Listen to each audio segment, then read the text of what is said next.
be escaping justice under the law. Again, violent criminals should not be escaping justice under the law. And as an elected representative of this great state, ensuring the public safety of our communities is of utmost importance to me. And this is exactly the reason why I cannot support this bill. Supporters of House Bill 370 would like you to believe that I and other opponents of this bill support chaos. Supporters of this bill would like you to believe that undocumented immigrants in our communities are all barbaric, heinous delinquents that threaten public safety. However, I will tell you, as a son of immigrants, public interest attorney, and a state senator, I am compelled to set the record straight and speak up for the thousands of people that are afraid to speak, and the thousands of children in our communities constantly traumatized by the talk of ICE in their communities. In my short time serving in the General Assembly, I have been pleasantly surprised by the overall level of respect, collegiality, and I genuinely believe, like me, each of you deeply cares about this great state and its residents. However, over the past few weeks, I am deeply troubled and alarmed to see Washington-like Trump tactics being played out in the halls and committee rooms of the North Carolina General Assembly, evoking fear to further an agenda that is shrouded in prejudice. If you read between the lines of House Bill 370 and take a critical look at the timing and the targets of this bill, the motivations are clear. In 2018, North Carolina's 7 most populous counties sent a strong message about their priorities for public safety by electing new sheriffs. Many of these sheriffs cited legitimate reasons to end their voluntary cooperation with ICE. They cited diversion of local law enforcement resources, separation of families, and increased mistrust between law enforcement and communities as being concerns to end their voluntary cooperation with ICE based on the needs of their own jurisdictions. And let me be clear, when someone is taken to jail, it is not because they have been found guilty by a judge or a jury of their peers. It's because they are simply accused of a crime that may or may not have happened. They have not had their day in court, and therefore they have not been yet found guilty. Let our local law enforcement, our local prosecutors, our judges, and our juries do their jobs and give victims of crime an opportunity to be heard. Let's end the myth about sheriffs releasing defendants. Judges and magistrates make those decisions, like Senator McKissick talked about, every single day, prior to anyone with a pending charge is released. We have a system in place right now that sets the foundation to release. 15A-534, procedures to determine conditions of pretrial release.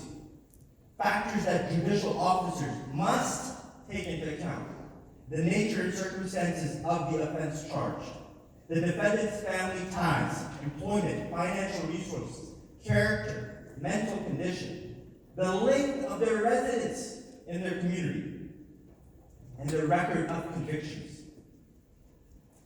So sadly, the sponsors of this bill are playing a dangerous game with the power of the majority. Political points in the name of public safety runs the risk of putting real lives in danger.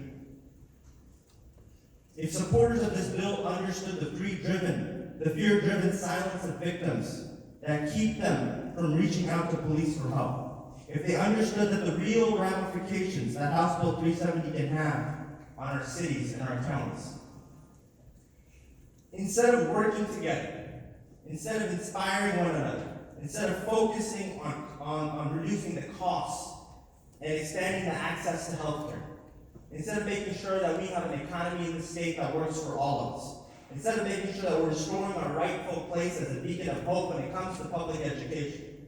And ensuring that this state remains knowing that its diversity is its strength. I'm deeply ashamed. And I'm deeply disappointed to see the use of fear and Trump-like tactics in this esteemed body to maintain the status quo.